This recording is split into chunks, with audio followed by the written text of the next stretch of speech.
Man, you are one pathetic loser. No offense. No, none taken. That is right, none taken. This is the Movie Moron, and I am the Movie This is the Movie Moron podcast, and I am the Movie Moron, and also your host, Easton. Break out the L word. Lesbian? And we are, before I introduced our part-time co-host and Tristen all-time guest, we were doing Bottoms. We switched it up. We're not doing Equalizer 3. Bottoms hit our theaters, and I've been excited for this one. And Brandon also said he was excited for it, so I asked if he wanted to come in and review it. So that's the episode we're doing. If you don't know anything about the movie, it is a... if you don't want to know anything about it, and you want to just go in blind, you can do what Tristen did and go in blind. But you'll have quite the experience if you will be totally blind. And she did. But if you want to know just a kind of bit what it is just a comedy, almost spoof movie about Fight Club, but in high school is the rough estimate of the movie. It is. I have been trying to pull up the internet on my computer and it just won't happen. I don't know why. But thinking of the main writer and lead actress. Yes.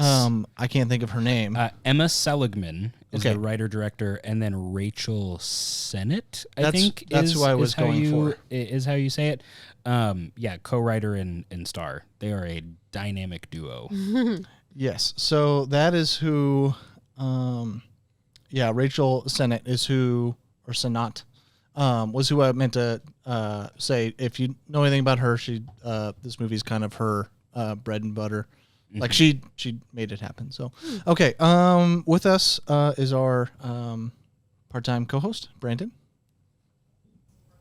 The other L word. Lesbians? And Tristen, our all-time guest. Because I'm in lesbians with you. Okay. If you don't know anything about the movie, that it all makes sense. Yes. There's or if you're a fan of Scott Pilgrim. Appreciate. Yeah. I didn't really know any there weren't any drops that really made sense, and I was like, one of my favorite quotes of all time. I'm in lesbians with you works perfectly. Okay, so let's get right into spoiler-free talk. I think we're gonna have some wildly different opinions here, so this will be a lot of fun. Okay. Yeah, because I chatted with Tristen a little bit, so I got some sneak peek opinions from her. So, Brandon, what did you think about Bottoms? I loved it. I absolutely loved it. I was a big fan of Emma Seligman's last movie with Rachel Sennott, Shiva Baby. Shiva Baby, okay. So good. And tonally very different from Bottoms. Bottoms is definitely way more heightened than Shiva Baby was. But I was almost never not laughing during this movie. I thought it was absolutely hilarious. It was crass and nasty and everything I wanted it to be. It was so funny. The cast across the board is fantastic. I loved absolutely everybody in the movie. I think I'm not going to try and pronounce her last name, but Io Edebiri. I guess I am going to try and pronounce her last name. Edebiri looks right. Yeah, she's from The Bear. She's one of the co-leads with Rachel Sennott in this movie. She was one of my favorites, and I can't think of the actor's name, but she plays Hazel. I liked her a lot. Yes, she was very, very good. Marshawn Lynch was fantastic, so funny in this. He has such natural charisma, and there are outtakes that play during the credits where he's improving, and he's really funny. Yeah, he's really, really funny. But overall, like non-spoilery thoughts, I loved it. I had an absolute blast. Don't take mom and dad or grandma and grandpa, but unless you have really cool parents. Yes, unless you have very liberal parents and grandparents. There was actually I was going to mention this. There was a couple that was sitting in front of us during the movie, or I guess it wasn't I don't know if they were a couple, but it was two people sitting in front of my wife and I while we were seeing it, and there's a trailer that plays for Dix the Musical before the movie. Yeah. And I kind of knew what I was getting into with Bottoms. So during that trailer, I hear one of them, I'm not sure who, but I hear one of them go, ugh. And I was like, Oh no. I was like, this isn't going to be good. And then 10 minutes into the movie, they both get up and leave. Oh, my word. They gave up so early. And then my wife and I flashed each other a look and we were like, That's weak. So weak. I mean, if you're just somebody that like, if you are like an old movie person that does just go to the theater and is like, Sure. what's going on? Like, what's playing right now? Sure, Like, we'll watch that. that used to be how people went to the movie Sure, theaters. They totally. would just be like, okay, it's Saturday at 7:00. We're just gonna go, and whatever's playing that is available and seems interesting, we'll just go watch it. Yeah. And if you walked into Bottoms with that mindset, I could definitely see a Yep. I could definitely see a walkout. We did not have a walkout. But Put a little more thought into your Saturday night. Yeah. Would be my advice. Be sure that you know what you're getting into at least. yeah. We did have somebody make a comment about the Dix musical, but they didn't leave. Okay. During the movie. What did just what did they say? I don't remember exactly, but it was definitely like that's weird. Like a disapproving. yeah, like that's thing. Yeah, odd. yeah. Like that was a very odd trailer. Yeah. And I agree. but- Sure. I mean, if you could say one thing about the trailer, it is odd. Yeah. I also don't like musicals, so that's just a Gotcha. Yeah. complete Gotcha. and that's way over the top. So Yeah. okay, Tristen, what were your general thoughts of Bottoms? And she did go in blind. I did not tell I her anything did. about this movie, which is the second time I've done this. The first time she went in blind was for Jojo Rabbit. Okay. And Yeah. Another interesting choice, which is for very different reasons. Yeah. we've talked about we've done a Jojo Rabbit episode, so she talked about that experience. Yeah. We've done it ever so often because it was very funny. Yeah. But I caught on sooner with Bottoms than I did Jojo Rabbit for sure. that it's a comedy. Yeah, that it's a comedy. It's like it's supposed to be this way. Like Yeah, because she walked into Jojo Rabbit and there was just Hitler and Hal Hitler. Yeah, and I was like, and she Yeah, thought it was yeah. a serious movie, and so are she's you like, allowed to do this? Yeah. I was like, yeah. Anyway, But you caught on sooner with Bottoms that this was. I did catch on Yeah. sooner. Yeah. Yeah, I can definitely appreciate the movie and I understand how it could be funny. It's just not my humor. Or what exactly did I say? Do you remember? I think you just kind of said it's not really your sense of humor. Yeah.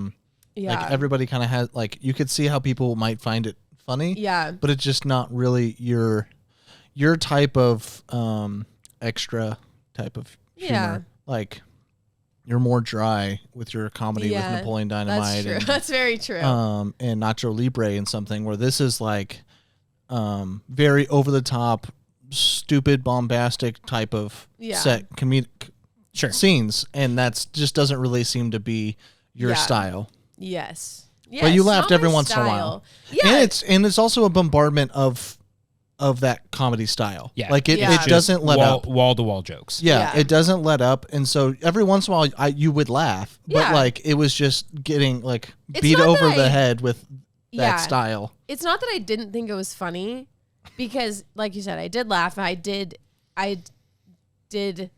have a good time. I just, as I told Easton, probably just won't ever watch it again. Fair Again, enough. not because it was bad, because it wasn't. It's just not for me. Yeah. Yeah. Right on. But no, there was definitely some really funny parts and interesting, and it definitely like grabs your attention. Like there wasn't a time that I was like, this is dragging on, or like this is annoying. It moved quickly. I thought there was one character that I couldn't stand. Curious who that is. Yeah, I really was like, this person sucks. But anyway, that put a damper on it. But it was fine in the end, so everything's okay. So there's my thoughts. Yeah. Okay. Okay. Right on. Okay. Yeah. I was initially very excited for the movie when I saw the initial trailer. And then I started seeing some stuff come out about it, and then the early releases, and people were like really overhyping it. And so then I think my expectations kind of dampered. So I don't know why sometimes I do that, but I did. And I was like, okay, so I really don't know. Like, people may just be overrating this, and it's going to just be fine. Gotcha. Because I do feel like people have just been overrating movies recently. So Okay. because I think it's opened up at like a 4.2 on Letterboxd, and so I was just like, that's really high for what this looks like it's going to be. But I think this is probably the second best spoof movie ever. Wow. I think is my I think it's right up there with Not Another Teen Movie. It knows Okay, deep pull. Yeah. it plays this middle ground between like a legit spoof and a comedy.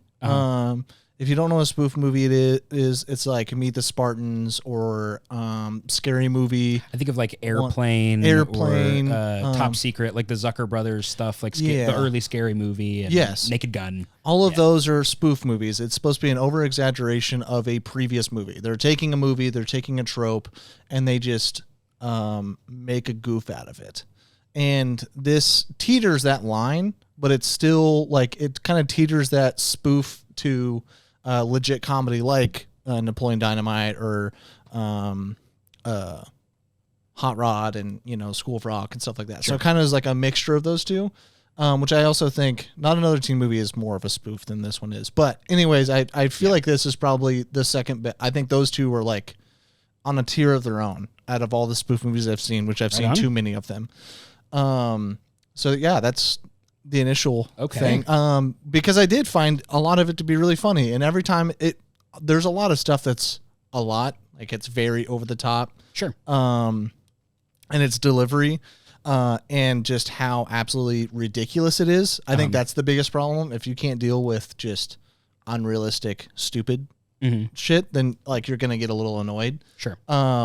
Which maybe that's what you didn't like about it. I'm not sure. You know what? It reminded me. I'm sorry, I cut you off. Tristan, but it reminded me of two specific John Hughes movies. It reminded me of Ferris Bueller's Day Off and 16 Candles, which I think that people often forget. Those movies really toe the line between being really sincere and straightforward and being just insane and absurd.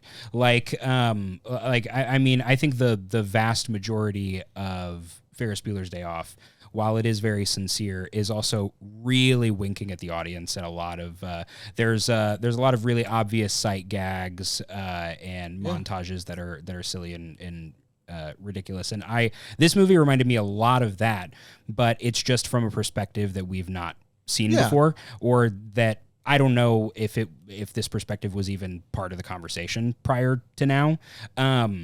But it reminded me of those, and then it also reminded me just a smidge of the Adam McKay comedies like Anchorman, and where there's escalation, but it's never like gradual. It's like at a moment's notice, we could be just like, the comedy could just be people in a room saying silly things, and the next thing you know, someone's dead. Yeah, you know what I mean? Like it's that kind of hard juxtaposition that the movie reminded me of a lot. Yeah, I like the pull of Anchorman much more than the other. I don't see 16 Candles at all. Really? No. I think maybe just the like new found, like trying to find love kind of aspect of maybe 16 Candles, but the comedy I don't see. But I'm thinking of 16 Candles. We've got a tribunal of teenage boys in a bathroom that are oohing and awing at a pair of underwear that's being held over someone's head, and you've got like cars getting stolen and like bewildering stereotypes and like all kinds of real crazy stuff. But like similar to this movie, similar to the stuff with Josie and Isabel, I think was her love interest's name. Similar to like the downbeats that we get with them, you get really similar downbeats in 16 Candles with a hunky 80s boy. I don't remember his name. And you don't remember the guy's name that they said 75 times? I have no idea. Jeff? No. I'm talking about 16 Candles. Oh, I thought you were talking about this movie. No. I'm like, they say his name. Oh, like I remember 85 times. Jeff's name. I remember Jeff's name definitely. But I haven't seen 16 Candles since college. Gotcha. So Gotcha. Maybe I'm missing some of that stuff. But what I took from that movie was not this absurd level I gotcha. of comedy. But I do feel it with Ferris Bueller's Day Off and Anchorman for sure. I like that. He does very much with his comedy, just on a like the most wild thing is going to happen, and they just like they'll like make a comment about it. Yeah, but like not. It has no stakes. Like there's not a single cop in Bottoms. Yeah, you know what I mean? Like, yeah, and I don't really like those movies.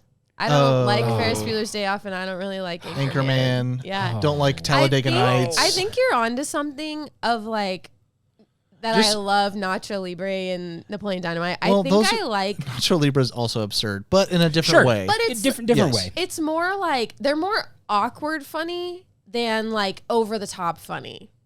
Yeah, I think I like more like less talking, more weird situation. Yeah. Than creating these. You find comedy scenarios. in the awkwardness. Yeah. Like a dry line delivery and then a fart and like a pratfall and like stuff like that. Yeah. I gotcha. That's my jam. I wouldn't say all fart jokes, but a few in there can be funny. Yeah. Okay. I love a good fart joke. If it's done well. Yeah. Come on, baby. That's my favorite. There was a brief aside. There was apparently so Nacho Libre was made by Nickelodeon Movies, and they didn't get the initial edit of the movie. They didn't get the first cut, so they said the one note that Jared Hess ever got from Nickelodeon was they said add more farts, and so periodically throughout Nacho Libre they added in fart sounds where there was not originally supposed to be a fart. So next, I haven't seen the movie since I heard that, but I'm curious. No, I want to watch it. Yeah. That definitely makes sense. Yeah. Other than that, I thought I haven't seen Shiva Baby. So I don't know her from that, but I think Rachel plays a similar character that she plays in Bodies. She just has this very typecasty kind of, so far in the two movies I've seen. It's not a very wide range. But I've liked her in both. But she does kind of have this same vibe to her. But I think it's a good character. So I liked her a lot in Bodies. You loved her in Bodies. Yeah. I think she's great. I think I don't mind her in this typecast role because she just knows how to play it so well. I'm pretty sure she's the writer for her own character. And she was a co-writer on the movie. Yeah, so and I imagine so. And I think she just kind of knows her humor so well that like it just works, and there's no reason for her to really try to do too much because she can just be like she can just authentically be that character. Caricature of basically herself, I think. Yeah. And that's why it works very well. But I do think the ensemble cast was extremely well done. Marshawn Lynch is the second I don't know if I remember that he was in it, but the second I saw him, I was like, this is perfect. And he was hilarious. The one thing I wish they would have added was just a ginormous bowl of Skittles on his desk. Gotcha. If you don't know anything about him, he's an ex-NFL player and one of the best running backs of all time. I don't know if he's like number one, but people will put him in their top 10, top 20, and he's just a character. He's a lot of fun. He was always a lot of fun on the sidelines, always a lot of fun in the press conference. And he just loves Skittles. For some reason, he's in love with Skittles. He can't stop talking about Skittles. He eats Skittles on the sidelines. Like his persona was just Skittles, so I think it would have been a really cool. Right on. He had a bowl of candy, so I'm like, you could have just easily had this a ginormous bowl of Skittles and had him just throwing them, and people that know it would have caught the joke. I'm pretty sure you laughed as soon as you saw him. Oh, And then you were like, "Do you even know who that is?" It was whispering, so I was like, "Do you even know who that is?" Yeah, there was somebody else. I think I asked you if you knew who it was, but I can't remember. I don't know. But aside from those two characters, I do think that Ao did, that's her name, did a fantastic job as the more grounded, like serious emotional character. Yeah. That the movie, Josie? Okay, that was kind of needed to keep the movie kind of along. I think we get there with PJ. Yeah. Yeah. Rachel Sennott's Yeah. character. I don't know. It's PJ. I think PJ. Yeah, I think we get there eventually. Yeah. Yeah. But I thought she did a really really good job. I mean, they were just a great pairing. And if you don't know, she's also I almost said Ariel. I can't think of the name now. In Teenage Mutant Ninja Turtles. April. I didn't have to look that up. I figured it out right before I saw it. But she's April in the new Teenage Mutant Ninja Turtles movie. Which if you haven't seen that, go see that. It's also fantastic on The Bear. If you're not watching The Bear, please watch The Bear. It's so good. I'm so bad with TV shows. Yeah, I just want to watch movies. So then Sure. I we start TV shows and I'm like, anything that's more than a 22-minute episode. Yeah. I'm like, He's oh, out. if we have an hour to watch an episode, They're then, half-hour episodes. Okay, Yeah. then that might So be a there you little go. easier. Give it a try. It's so good, and she's very good in it. Yeah, anything that has like an hour episode, I'm like, if I have enough to watch an hour episode, I have enough to watch an hour and a half movie. Sure. So I'm just gonna do that. Sure. Okay, but yes, I did have a lot of fun. I laughed Yeah. pretty regularly throughout the movie. Not as much as the couple next to us that were dying. Loving it. Yeah. They did make a couple audible comments. Several. Yeah. Throughout the movie. There was one that was funny, but it also they were saying, why didn't they just do that? I hate that so much. Yeah. And I'm like, that's not you're completely missing the point of what this movie is. Yeah. Can we say PSA? Movie theater is church. You know what I mean? Yeah. You don't talk. You know when you're supposed to audibly react and when Yeah. you're not supposed to. And Demi's struggling over here. Yeah. But He can't decide who he wants to be movie with. theater is church. You shut your mouth and watch the movie. Yeah. Yep. And then you can laugh. Yes. When it's you appropriate. can When cry. it is appropriate. You can laugh and you can cry. You can Definitely. Just like in amen a- if you want. Just like in a service, when the pastor's making a joke, he wants you to laugh. Yeah, yeah. You can laugh at the movie. Yeah. Um, But otherwise, zip it. Yeah. They made that Nobody comment, wants to hear it. and Easton laughed at the comment that they made. It and was- I said, don't encourage that. I know. It was just I wasn't expecting it. Reprimanded that. Don't do that. I wasn't expecting it, and it was funny. What did they say? I guess it doesn't matter at all. But it's towards the end of the movie, and they just They turned something off. they turn off the thing at the end of the movie, and With the yes. dude. Yeah. and they just said, why didn't you just do that? And but that's also not the movie. This movie is supposed to be stupid. Sure. The whole point is to be stupid, and if that's they're supposed to come up with an idea that doesn't make any sense and that's so absolutely idiotic but funny. Yeah. That can't be the resolution of that scene. So Yeah. I laughed because it was funny of how stupid they were for not doing that. Sure, but also no, that's not what I would have wanted in the movie. That's not what I would have wanted in the movie, but it was a funny comment. Yeah.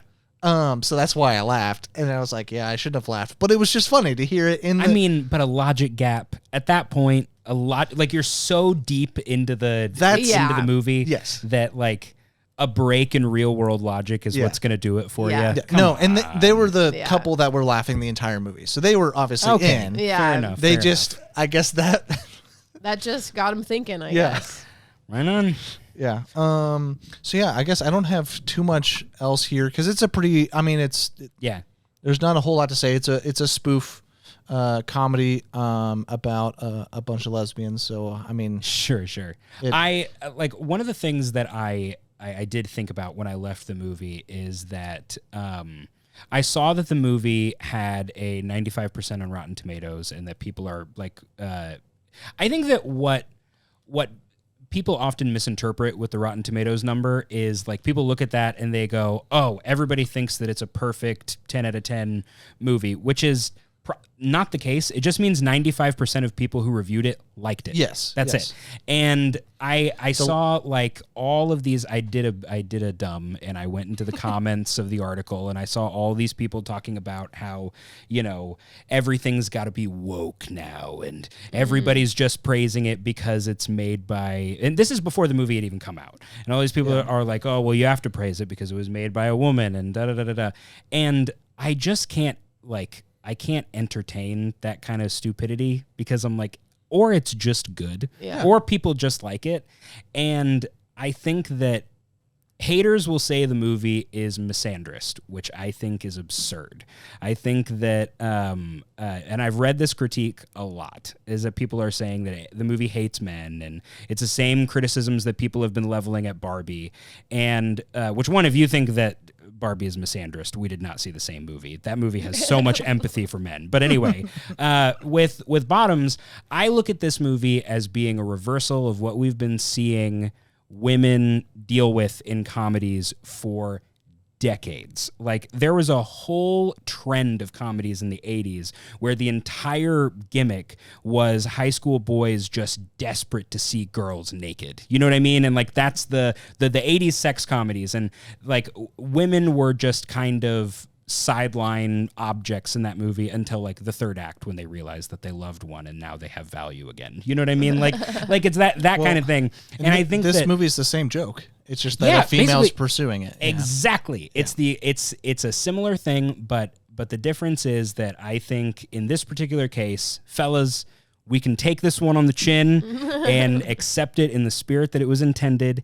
It's jokes. It's all jokes. There are men on this crew. There are men that I promise you this movie was greenlit by men. I almost guarantee it. So it's a joke.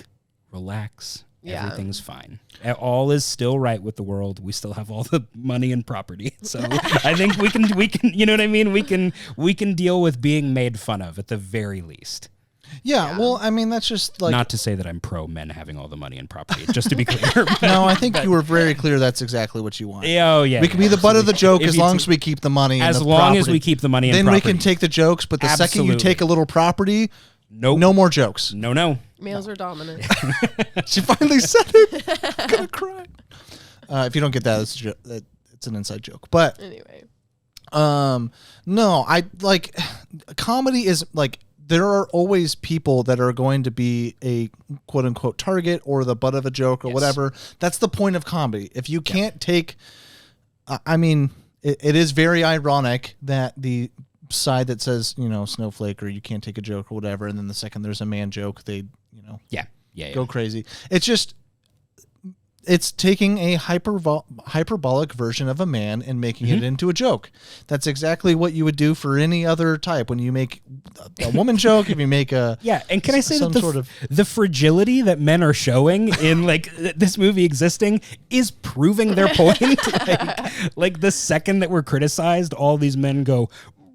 Like we can't make jokes anymore. Yeah, and I think it's the same like anywhere you go. I think it's just a vocal minority. Yes. When something gets hit in whatever sect you're talking about, people that are upset are going to be vocal, but most people in that, area are perfectly fine with it. They can take a joke, and I think most people are able to take this joke. Yeah. But they're idiots that are still going to make a bunch of stupid comments. Just had to put that out there because I know that any movie, especially comedy, that is written and or directed by women is going to get the exact same criticism every time, which is that if a man is the butt of a joke that was not written by a man, then it's, torches and pitchforks. But I think that we can just take a joke. Yeah. I don't think that Emma Seligman is saying we're all Jeff. I don't think that's what she's saying at all.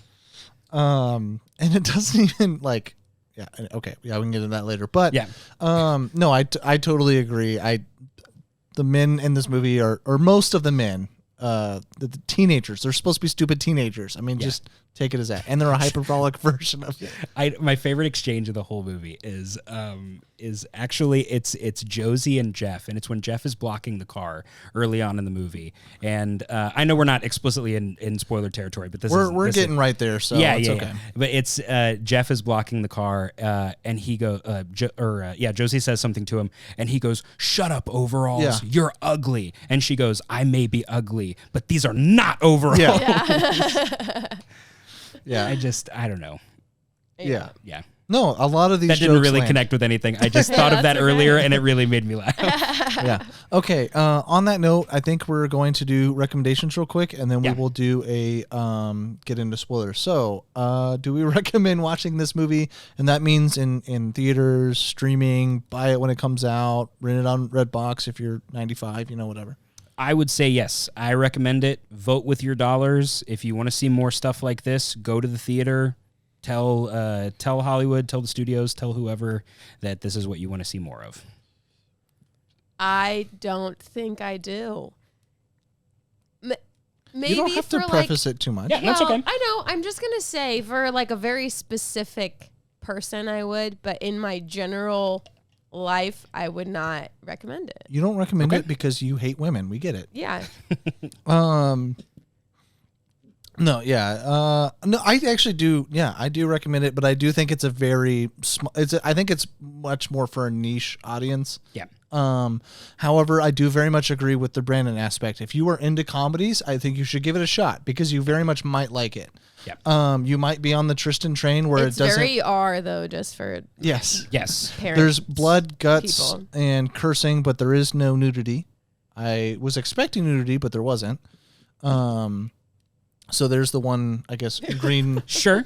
If like- nudity is the one thing you Yeah. just can't stand. Well, no, then- there. For some reason, after Oppenheimer, like I'm seeing a huge wave of people being like, we need to stop having nudity in movies. That's because the people that are saying that haven't been to the theater in God knows how long, and they decided to get out Maybe. of the house to go see Oppenheimer. Maybe, but I was just saying, if nudity Yeah. is the thing that won't make it, that Sure. it doesn't have that. It does, but it does have a lot of language and some gore that comes out of nowhere. So, but no, I very much do recommend it because I love comedies, and some will land and some won't. But letting comedians do comedy is a good thing. And I don't Yes. know if Rachel is necessarily a comedian. She's not a stand-up comedian, but she is obviously a comedic writer. Yep. And comedic actress, and she's done great on everything I've seen so far. I don't know why I there's something holding me back from watching Shiva Baby. Shiva Baby. It's very different from this movie, but the general premise I think is in itself really funny. Rachel Sennott plays this college student that comes home for a funeral service and learns that her sugar daddy is a family friend, and so they are forcibly reunited in front of her parents at the funeral service, while she is also reunited with her ex-girlfriend from high school at the same time. So situationally funny. Yes, it's like lots of really smart, biting dialogue. Yeah. It's really, really quick. It's Okay. great. It's been on my list great. for years. It's a tight 90 minutes. We love a 90-minute comedy. Yeah, we Yes. do. And It's just great. for reference, this is 92 minutes. Yes, we love it. And it's on. It is on HBO Max. So sweet. Wait, Bottoms? no, Oh. Shiva Baby. Yeah, Okay, I was No. like, that was quick. yeah, I do Shiva. know that- Yeah, Shiva Baby is Okay. on HBO Max. Yeah, it's been on my watch list forever. Just actually haven't gotten down to Yeah. watching it. My watch list is at 500 some movies, and will keep growing Yeah. much at a faster rate than it goes down. But if you're like Easton and this is on your watch list, take this as your sign to go watch it. watch Shiva Baby. Yeah. So yeah, that's our recommendations. We're gonna take a short little break. There probably won't actually be an ad because it doesn't work. But yeah, we'll be back for spoiler part of the review. So if you haven't watched it, go ahead and pause it and come back after you've seen it. Cool. And we're back And we're back. after that short little break. And of course, I have to cough right after I start. So now we're going to spoilers. If you haven't seen the movie and you care about a comedy spoiled, then go ahead and pause and come back afterwards. But if you don't care, then you can keep listening to us talk about a movie you've never seen before. So yeah, let's get into all of the. I know people do it, so I've got to welcome them in because some people are crazy and listen to spoilers of a movie they've never seen. Sure. I could never, but some do. And we appreciate you listening Trevor all the way does. through. Trevor and mom do. Mm-hmm. Crazy. I wasn't gonna name them all, but yeah, go ahead. Keep naming Sorry. them all. Go. I'm all done. Okay. So yeah, we can get into the spoilers. Get into some details about the movie that we liked or disliked, and yeah, go from there. Anyone got something they want to start with? It's been killing their brain. I know you said the car scene was something that made you cackle. Oh Cackle. yes. So like, so we were talking about we were talking earlier about like escalation, like on a dime. Like things will go from relatively grounded to just completely crazy at the drop of a hat. And I think that that scene with Jeff where he is hit by the car Yeah. is a perfect example. But I think that the scene right after is an even better example, which is when they go to class the next day. Yes. And the bell Yeah. rings. Jeff comes in, and there's one announcement over the intercom, and then the bell rings again. Yeah. And there's this little offhanded comment where PJ goes, "That was it? Yeah. That was all of class?" Yeah. And like little things like that just really worked for me. Like all of the parody of high school movie cliches and stuff. Just like, it's not enough that there's a big game coming up. It is a 20-year buildup Yes. to a game where someone is murdered every time they play this high school. And spoiler alert, an entire team gets murdered. Nobody cares. team gets killed. Yeah. And There's only maybe not even 11 players on each team. yeah, you see you see a bunch of high school children get murdered on a football field, and at the end of it you're like, oh, this is great. You're like, this is so fun. And did anybody clock PJ and Hazel that was going to happen? Yeah. I was pretty sure that was going to happen towards the end, but Yeah. I should have seen it coming, but I didn't.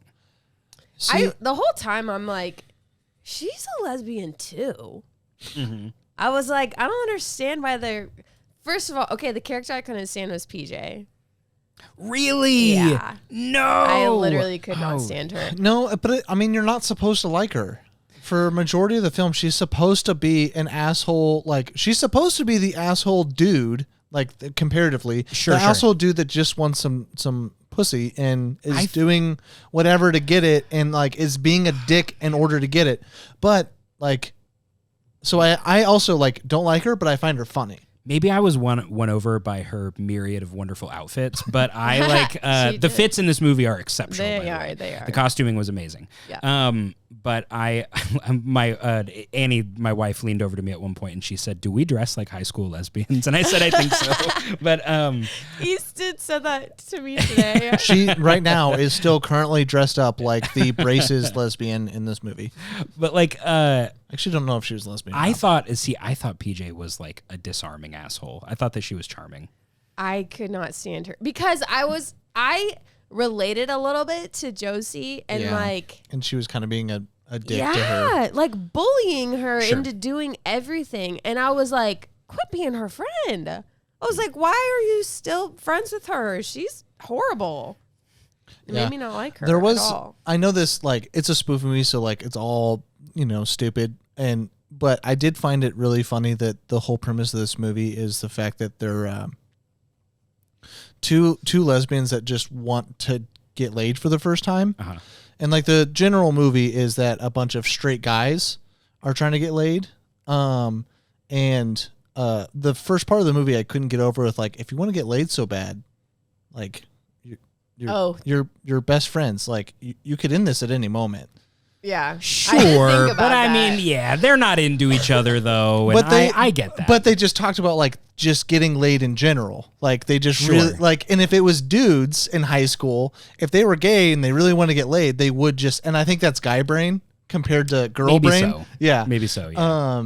And so I had to, eventually I got to, I think that's like maybe more of a guy thing. Cause if a guy and a girl were best friends and they were both like trying to get laid, I think the end goal would be like, well, like, let's just do each other. And then we can say that we're no longer virgins.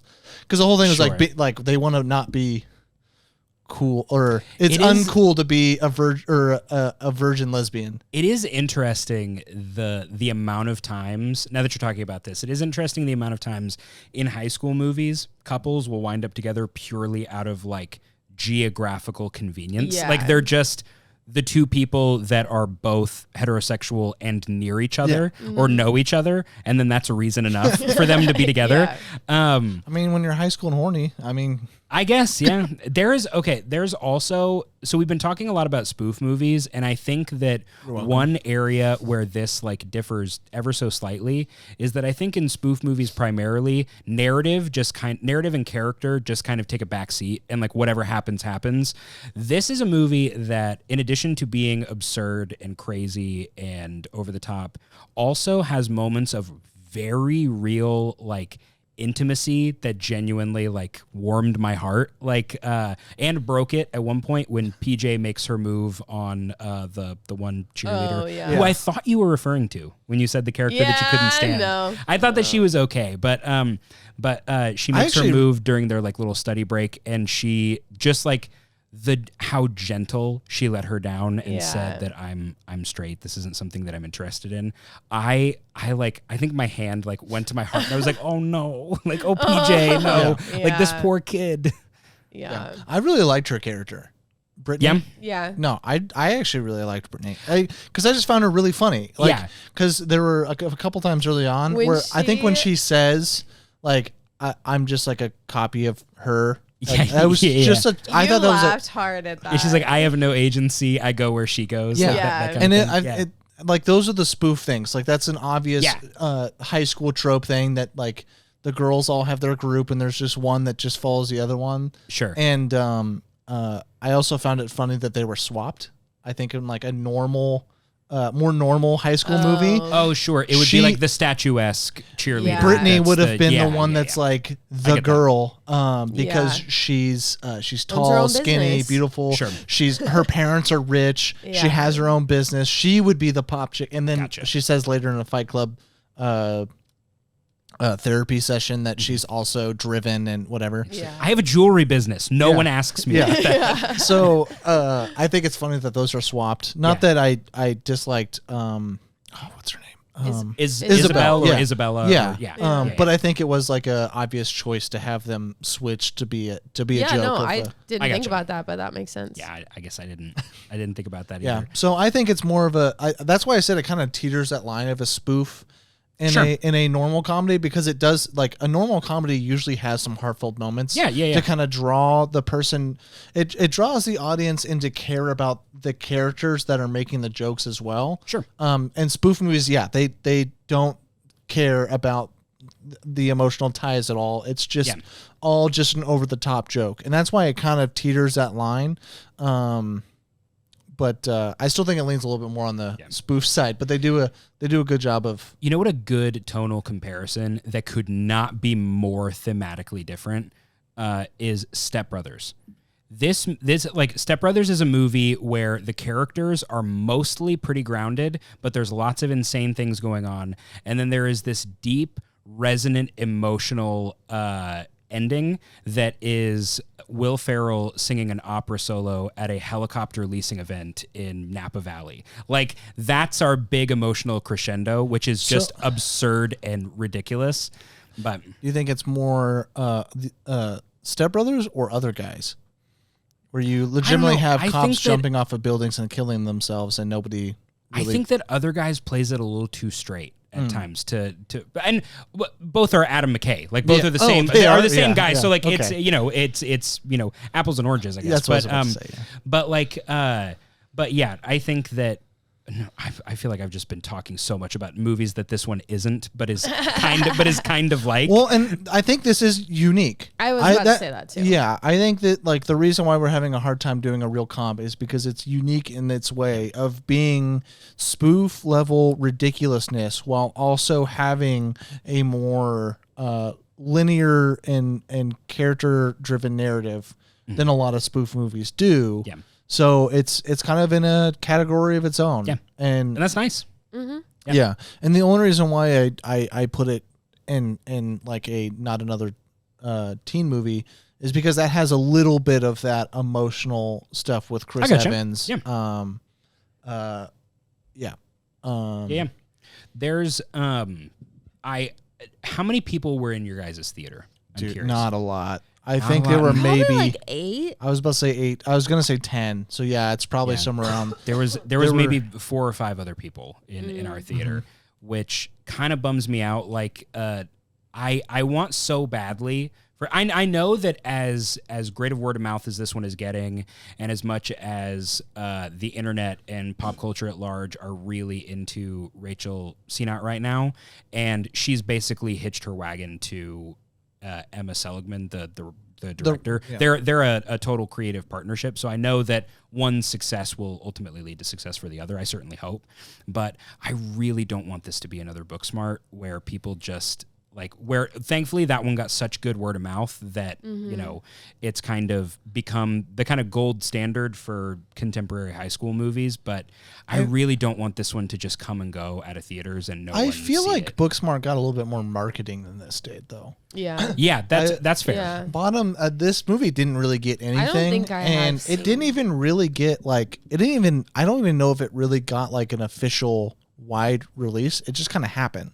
Yeah, it seems that it got picked up. It got picked up by the big chains, by AMC and Regal. But I'm worried that the same thing is going to happen to it that happened to Booksmart, in that it's going to be in theaters for week and a half tops, and then like I promise you, I mean I don't want to be too cynical, but I promise you that if I check the Regal app or the AMC app or whatever next week, it's going to be down to 1 or 2 showings. A day. And that's such a bummer, like, because I feel like by the time the word of mouth catches and people are maybe interested in going to see it in the theater, it's going to be almost gone. And that sucks. I hate that for little movies like this. And it's just a problem of marketing, and they had their limited release, I think, just 1 week prior to the wide release. And because this officially came out last week.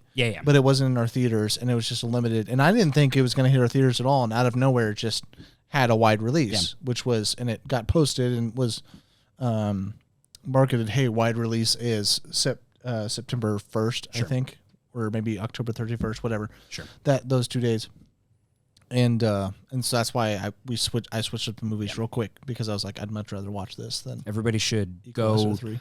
Talk about bottoms around your phone so that the Google gods know that you want marketing for the movie. Yeah, and it's just it's just kind of one of the things that's kind of crappier about the movie industry is that marketing really does matter, and it costs a lot of money to market movies. And a good movie that's marketed well is going to make a lot of movie. A bad movie that's marketed well is still somehow going to make money, but it's not going to do anything crazy. And then a good movie that's not marketed at all, it will, like, this will probably still make money, but it won't do anything crazy. And not enough people that maybe should watch it will watch it, because I think there are definitely a lot of people that would like it that may never hear about it. I just want high school kids to find this. I want them to find it in the same way that they did like Booksmart and 8th grade and stuff that, you know, like I think it's, I understand why, but I think that it's crazy that like a 15-year-old queer kid isn't going to be able to go see Bottoms. You know what I mean? Like, I think it's I think that's silly. I know it's rated R, and I know that theaters have a job to do, and you can't let somebody under 17 go see something like this. But I think it's nuts that, like, you know, some teenage kid that's got like movie money to spend is going to have to choose between, I don't know what's out, Blue Beetle and, you know, Barbie still. Yeah, Barbie. Yeah, but she's already seen Barbie by now. You know what I mean? Like, I don't know. I want so badly for stuff like this to be successful, because that's kind of the, you know, the argument that people make is that, like, oh, well, stuff like that doesn't get made because it doesn't make any money. And we've talked about this before on the podcast, but these movies don't get made as often because people don't buy physical media. And these movies used to live off of physical media. Most of the comedies, you know, from the 70s all the way up into early 2000s, almost all of them made their money in retail sales, not comedies have never done very well in the theater. But they do really well once they get word of mouth. 6 months after they release in theaters, they start getting watched at back in the day, Blockbuster, Dillon's, whatever. And then people started talking about it, and then they would make a lot of sales because people would buy it, because comedies are rewatchable. People love rewatching comedies more than pretty much anything else, because they're short, they make you laugh, they're quotable, all those different things. Feel good. Yes, feel good for the most part, and so people would buy them, and that's how they would make. Most of the Adam McKay, Will Ferrell movies that we've referenced on this podcast did not do well in the theater, with the exception of, I think, Talladega Nights did like insane money, and maybe a couple others that we've referenced. But Anchorman tanked at the box office and then became... And that's also a really big name. Yes. Yeah, you have Will Ferrell, you have Steve Carell. Even at that time, huge name from SNL. Oh, yeah. But like so I guess... I don't know. I'm just reiterating what I said before. Vote with your dollars. If this is the kind of thing that you're interested in, I promise you, studios don't care what you're talking about on Letterboxd or social media. They don't care about any of that. They care about where the dollars are. And if you want more stuff like this, then you have to vote with your dollars. And I also think that the reason why we don't get as much stuff like this anymore is because studios feel that they're on rocky ground at the moment, so they put their money into safe bets. Like blockbusters cost insane money now, like way more than they, even taking inflation into account, way more than they ever have historically. And because of that, they put all of their eggs in this one basket so that will yield $3-4 billion theoretically, and then there's nothing left for smaller movies like Bottoms, which is a real shame.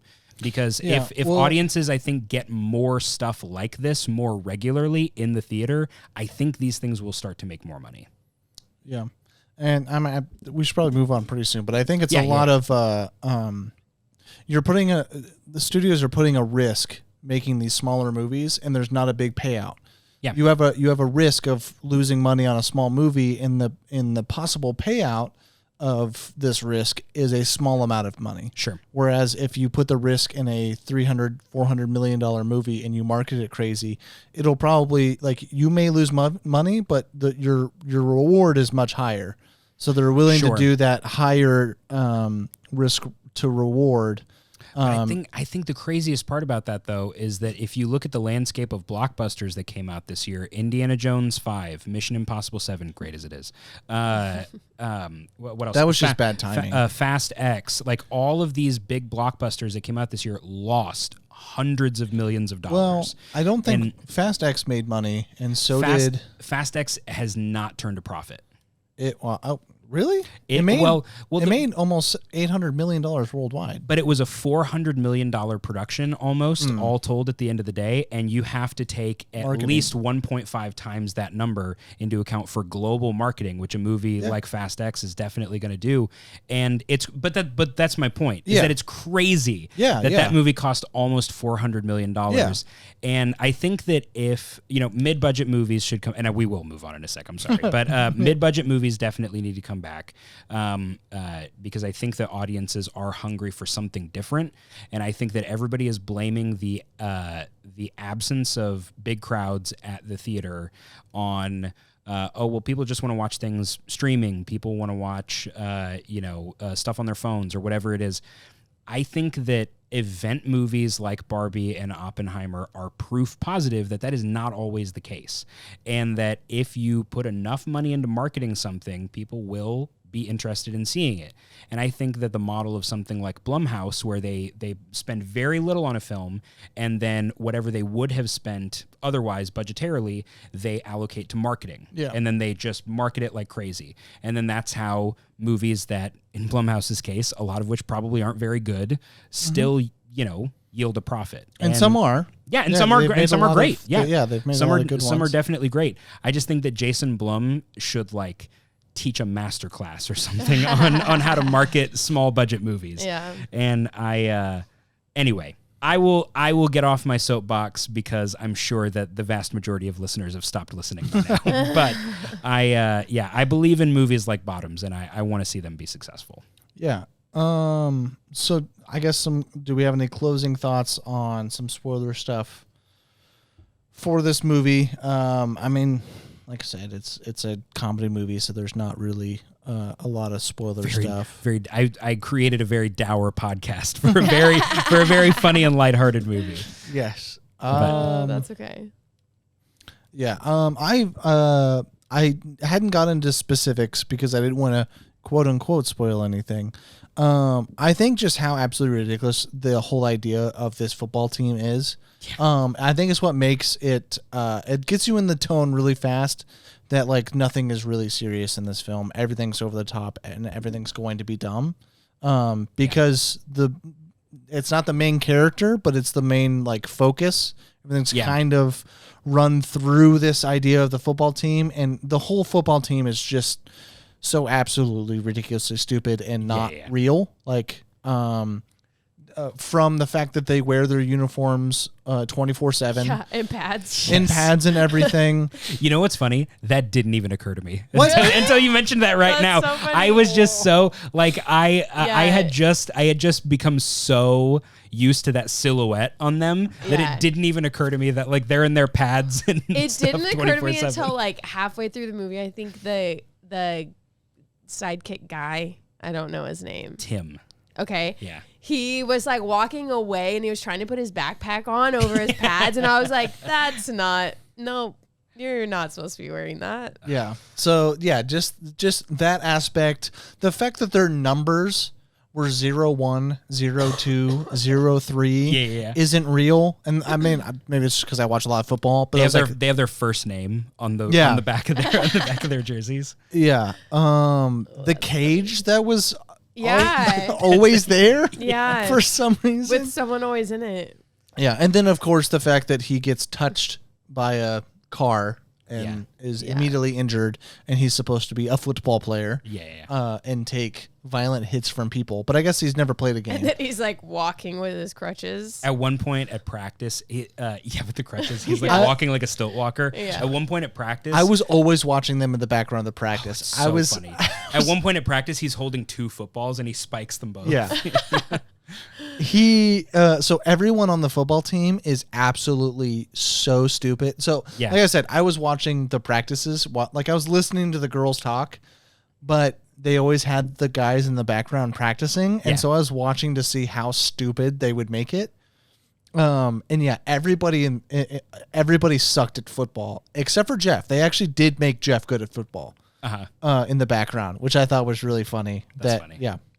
This, like, I feel like this movie is kind of like a Mel Brooks movie in that there's so many jokes that you almost have to see it twice to catch all of them.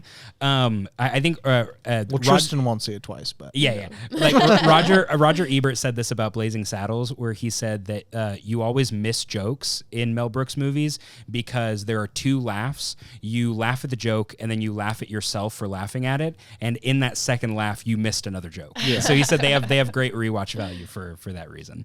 But I think that Bottoms is a great example of that too. I'm definitely gonna have to see it again because I missed a lot of bits. I'm sure. Yeah. Did you guys have a favorite character? I think any one of the girls were just Really? so fun. The girl with the braces who was going to kill her stepdad, I thought was hilarious. Tristan. Tristan. Every time she was on screen, she was so funny. Hazel, I felt the most for. I thought that I she liked was. her a lot. I liked her a wanted lot. nothing but great things for Hazel. Yeah.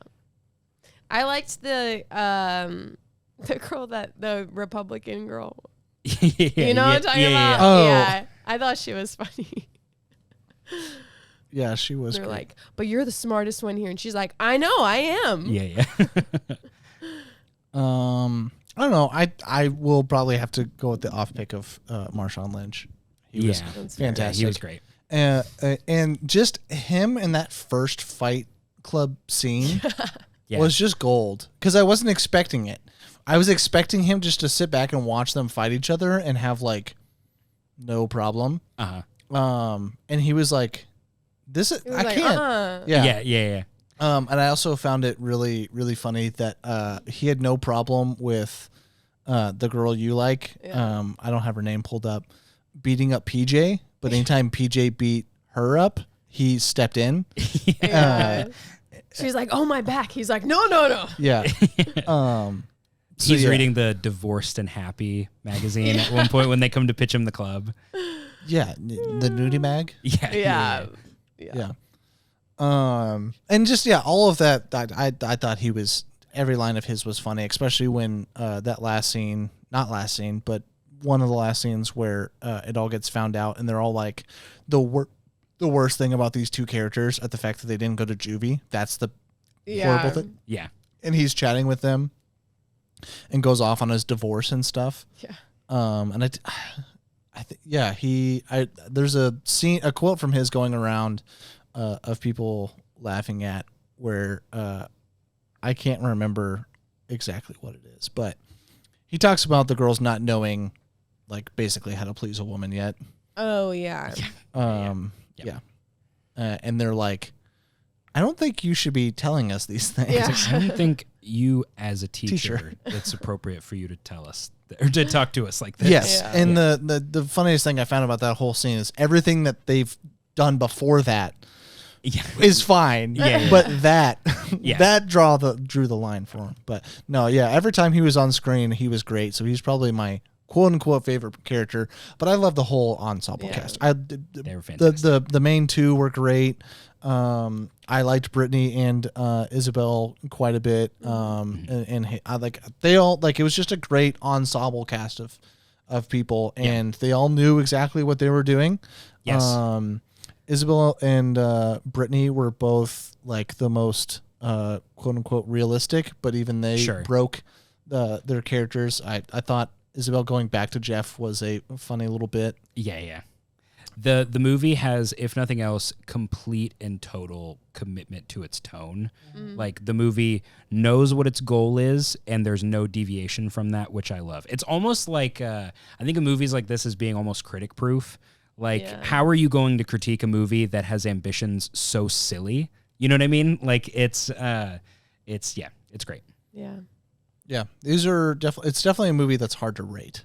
These kind For of sure. comedies are a very difficult rating thing, but we have to do it. So, are there anything else you guys want to talk about before we get to the end of the episode and get to ratings?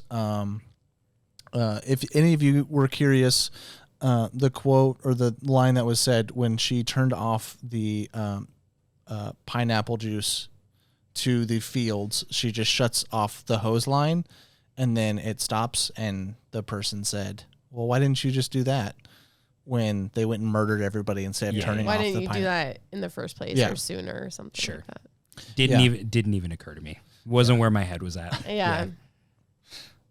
But anything you guys want to, any last? I don't think so. I think that's pretty much it. Yeah. Okay. Well, ratings. Brandon, what you got? Oh man, I don't know. You guys know I hate ratings. I'll say I will give this You'll one learn. like a 4.5 out of 5. Okay. It's way up there for me. I loved it. 3. 3? Okay. I'm at a 4, I think.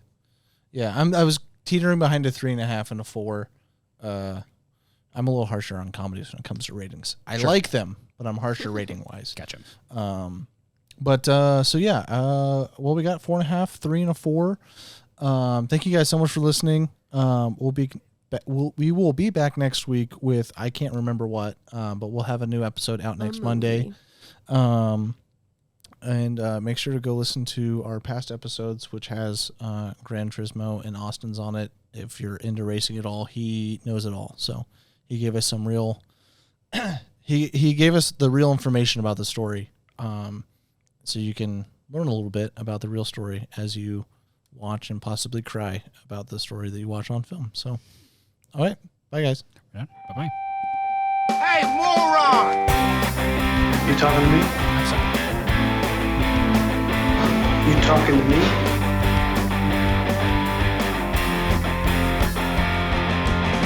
And there seems to be no sign of intelligent life anywhere. Hello? What an idiot! Well, what do you expect? I'm the movie Moron.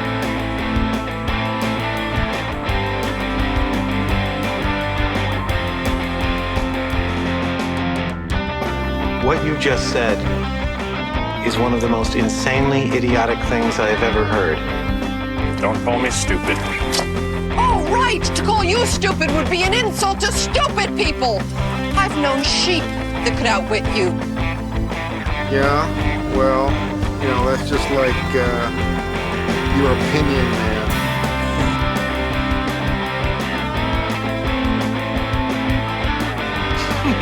Man, you are one pathetic loser. No offense. No, none taken.